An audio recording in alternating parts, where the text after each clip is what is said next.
Hey everyone! Welcome back to the channel. Today, I'll guide you through the process of how to make terracotta in Minecraft. Finding terracotta blocks can be quite a challenge, but crafting your own is much simpler. Just smelt clay blocks in a furnace to create terracotta in Minecraft. Mine clay balls. You need to search shallow waters for light gray blocks. You'll need 4 clay balls to craft each terracotta block, so gather as many as possible.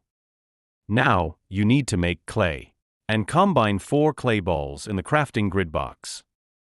To create a furnace, arrange 8 cobblestones in the outer boxes of the crafting table's grid, leaving the center box empty.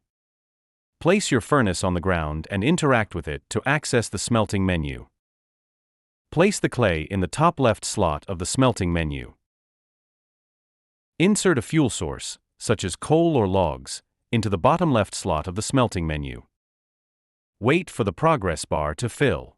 Once the smelting is complete, drag the terracotta block into your inventory. Thank you for watching. See you next time, and happy crafting!